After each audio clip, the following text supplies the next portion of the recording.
তো hello guys, আসসালামু আলাইকুম। সকলে কেমন আছেন? আই হোপ সকলে অনেক অনেক বেশি ভালো আছেন। তো টাইটেল আর থাম্বনেল দেখে বুঝে গেছো আজকে ভিডিওটা কি নিয়ে। হ্যাঁ গাইস, আজকে আমরা পিএসসি এর বেসিক বুঝবো। তো আজকে কিন্তু ফার্স্ট পার্ট আর দ্বিতীয় পার্ট পাওয়ার জন্য কিন্তু আপনাদের 50টা লাইক কমপ্লিট করতে হবে, ঠিক আছে? তো ফটাফট লাইক করে ভিডিওটা দেখতে থাকুন। তো চলুন বেশি কথা না বলে ভিডিওটা শুরু করা যাক। তো পিএসসি ওপেন করলে আপনাদের সামনে এরকম একটা ইন্টারফেস আসবে, ঠিক আছে? এই যে ফাইলগুলো এগুলো আসবে না, ঠিক আছে? তো এগুলো আপনাদের বানায় নিতে হবে। তো কীভাবে বানাবেন চলেন দেখাই। প্রথমে সেটিংসের পাশে যে থ্রি লাইনের যে আইকনটা আছে ওইটাতে যাবেন। হ্যাঁ, তো এটা যাওয়ার পর নিচে দেখবেন যে ক্রিয়েট ফোল্ডার লেখা, ওইটাতে ক্লিক করবেন। ওইটাতে ক্লিক করার পর এখানে আপনারা নাম দিবেন, আপনাদের যে ফোল্ডার নাম রাখতে পারছেন ওই রকম একটা নাম দিবেন। তো আমি আমার একটা নাম দিয়ে দিই, ওয়েট। তো দেওয়ার পর ওকে দিলে কিন্তু আপনাদের এই যে ফাইলটা রেডি হয়ে যাবে, ঠিক আছে? তো এরপর আপনারা এই ফাইলে এসে যে কোনো কাজ করতে পারেন, আর ফাইল ক্রিয়েট না করেও কিন্তু কাজ করা যায়। হ্যাঁ, তো এরপর আছে যে ডিলেট অপশন, ডুপ্লিকেট অপশন, এগুলো একটু দেখা। ওয়েট, প্রথমে যদি আপনি ডিলেট অপশনে ক্লিক করেন তাহলে এখান থেকে যেগুলো ডিলিট করতে চান, যে ফাইলগুলো ডিলিট করতে চান ওইগুলো সিলেক্ট করে ডিলেটে ওকে চাপ দিলে কিন্তু ডিলিট হয়ে যাবে, ঠিক আছে? এরপর আছে হচ্ছে ডুপ্লিকেট। আর ডুপ্লিকেট হচ্ছে যে কোনো ফাইল যদি ডুপ্লিকেট করতে চান বা দুইটা বানাতে চান, ঠিক আছে, তাহলে ওইটা ইউজ করতে পারেন। তো যেভাবে ডিলিট করে ওইভাবে ডুপ্লিকেট করতে হয়। হ্যাঁ, এরপর আপনাদের আছে মুভ টুল। যদি আপনারা এক ফাইল থেকে অন্য ফাইলে থাম্বনেল বা ফাইল কনভার্ট করতে চান তাহলে এগুলো ইউজ করতে পারেন, ঠিক আছে? তো আমি আর ওইগুলো দেখাচ্ছি না। এরপর সেটিংসে যাবেন। তো সেটিংসে যাওয়ার পর এখান থেকে জেনারেলসে যাবেন। জেনারেল যাওয়ার পর এখানে অটো রিকভারি আপনাদের অফ থাকবে, অন করে দিবেন। এরপর এখানে ডান দিয়ে আবার সেটিংসে যাবেন এবং সেটিংসে যাওয়ার পর ইমেজ ইম্পোর্ট এটাতে ক্লিক করবেন। এটাতে ক্লিক করার পর এখানে দেখবেন আপনাদের 3 মেগাপিক্সেল থাকবে, আপনারা 12 মেগাপিক্সেল করে দিবেন, তাহলে থাম্বনেলের কোয়ালিটি আরও ওপি আসবে, ঠিক আছে? তো এরপর আপনাদের একটা প্রজেক্ট ক্রিয়েট করতে হবে, আর প্রজেক্টটা ক্রিয়েট করার জন্য এখানে নিচে ইমেজ আর প্লাস অপশন আছে যে ওইটাতে ক্লিক করবেন। তো এখানে ক্লিক করার পর আপনাদের সামনে 4টা অপশন আসবে, এর মধ্যে থেকে নিচে যে ব্ল্যাঙ্ক ডকুমেন্ট আছে ওইটাতে ক্লিক করবেন। এরপর এখানে থাম্বনেলের সাইজ দিতে হবে, ঠিক আছে? আর থাম্বনেলের সাইজ হচ্ছে 1280 বাই 720। এটা হচ্ছে মেইন যে থাম্বনেলের সাইজ ওইটা।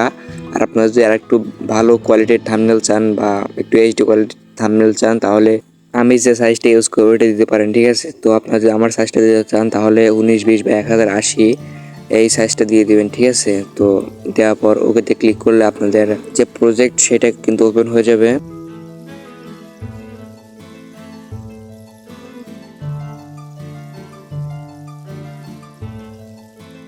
তো আপনারা এখানে আসার পর যে সাদা যে ব্যাকগ্রাউন্ডটা দেখতে পারতেছেন ওইটাতে যে কোনো ধরনের কাজ করতে পারবেন, ঠিক আছে? আর এই পাশে যে আছে যে মার্কিন সিলেকশন টুল, হ্যান ত্যান হাবি যেহেতু এইগুলোর কাজ আমি দেখাবো, প্লাস হচ্ছে নিচে যা যা কিছু আছে সব কিছুর কাজ দেখাবো। তো সর্বপ্রথম তোমাদের যে ব্রাশ টুলটা এটা সিলেক্ট থাকবে, ঠিক আছে? তো এটা দিয়ে কাজ করতে তোমাদের অসুবিধা হবে, তো সেই জন্য এটা তোমরা রাখবা না। এখান থেকে যে মার্কিন সিলেকশন টুল আছে ওইটা সিলেক্ট করবা, এই যে মার্কিন সিলেকশন টুল এইটা ইউজ করবা। আর এই মার্কিন সিলেকশন টুল হচ্ছে সিলেকশন টুল, অর্থাৎ এটা দিয়ে তুমি সিলেকশন করতে পারবে।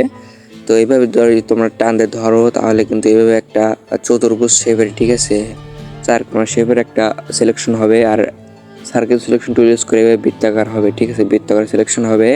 এরপর আছে লেসো সিলেকশন টুল, ঠিক আছে? লেসো সিলেকশন টুল দিয়ে তোমরা তোমাদের যেমন খুশি তেমন করে সিলেকশন করতে পারো, তেরা বেঁকা হাবি দেবে, ঠিক আছে? তো তোমরা এটা ট্রাই করতে পারো। এটা বেশি সময় লাগে না ফোনে, ঠিক আছে? তো পিসিতে অনেক লাগে। এরপরে এখানে আছে পলিগন সিলেকশন টুল, এটা হচ্ছে ব্যাকগ্রাউন্ড ইরেজ করতে লাগে। তো তোমরা যখন এটা ইউজ করো তখন বুঝে যাবে, ঠিক আছে? তো আমি আর বোঝাচ্ছি না। আর শুধু মনে রেখো যে এটা বেশিরভাগ সময় ব্যাকগ্রাউন্ড ইরেজ করতে লাগে। আমি যখন ব্যাকগ্রাউন্ড ইউজ করে শেখাবো তখন এটা ইউজ করব। এরপর আছে ম্যাজিক সিলেকশন। তো এটা বোঝানোর জন্য আমি আগে 2টা কালার নিয়ে আসি, ওয়েট।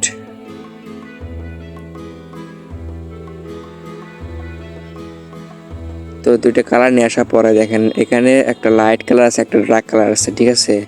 একটা বেগুনি কালার আছে, একটা কালো কালার আছে। তো তোমরা যদি চাও তাহলে শুধুমাত্র কালো কালারটা সিলেক্ট করতে পারো অথবা যে লাইট কালারটা আছে ওইটা সিলেক্ট করতে পারো, ঠিক আছে, এই ম্যাজিক টুল দিয়ে। তো এই ম্যাজিক টুল ইউজ করে যেটা সিলেক্ট করতে চাও বা যে রং সিলেক্ট করতে চাও ওটাতে ক্লিক করলে কিন্তু সিলেকশন হয়ে যাবে, ঠিক আছে? মানে অর্থাৎ এটা হলো রং সিলেকশন, ঠিক আছে? ধরো যে রঙের উপর ক্লিক করবে সেই রঙের যে যে অংশটুকু আছে সবগুলো সিলেক্ট হয়ে যাবে, ঠিক আছে? আর ম্যাজিক টুলের পাশে যে টুলগুলো আছে ওইগুলো তো কাজে না, ঠিক আছে? যখন আমি থাম্বনেলে শেখাবো তখন শিখে নিও, ঠিক আছে? তো এগুলো অত ভেঙে ভেঙে দেখানো জিনিস না, তো আমি দেখাচ্ছি না।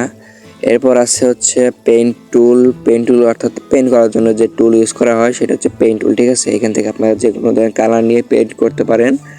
এরপরে আছে হচ্ছে ইফেক্ট পেইন্ট টুল, ঠিক আছে, এটা অত দরকার নেই। এরপর আছে হচ্ছে স্প্রে টুলটা অনেক কাজে লাগে, ঠিক আছে। আর আজকের ভয়েসটা বেশি কাটতেছি না, ঠিক আছে, তোমরা বুঝতেছো বেশি কাটতেছি না। অনেকে বলে যে ভিডিও ফাস্ট হয়ে যায় অনেক, সেজন্য অনেক একদম স্লো বানাচ্ছি, ঠিক আছে। তারপর স্প্রে টুল ইউজ করে তোমরা স্প্রে করতে পারো, ঠিক আছে। ডজ এন্ড বার্ন করার সময় এটা দরকার হয়, তো আমি যখন ডজ এন্ড বার্ন শেখাবো তখন এটা শিখে নিও, ঠিক আছে। এরপরে আছে হচ্ছে ইরেজ টুল অর্থাৎ ইরেজ করার জন্য, ঠিক আছে, মশার জন্য যে টুল ব্যবহার করা ওইটা হচ্ছে ইরেজ টুল। তো আপনারা এইভাবে টেনে টেনে এইভাবে মুছতে পারেন, ঠিক আছে। তো এটা হচ্ছে এই টুলের কাজ। আর এরপরে আমার দেখি কি আছে, এরপরে আছে যে উপরে যে টুলগুলো আছে, ক্লোন টুল, ব্লার টুল, হেলিং টুল, ঠিক আছে, এগুলো বেশি দরকার হয় না। যখন আমি থাম্বনেলে দেখাবো তখন এটা শিখে নিও, ঠিক আছে। আমি এমনিতে থাম্বনেলে এগুলো বেশি ব্যবহার করি না। এরপর তোমরা যদি নিচের দিকে একটু খেয়াল করো, ঠিক আছে, নিচের দিকে খেয়াল করলে দেখে মোড লেখা আছে।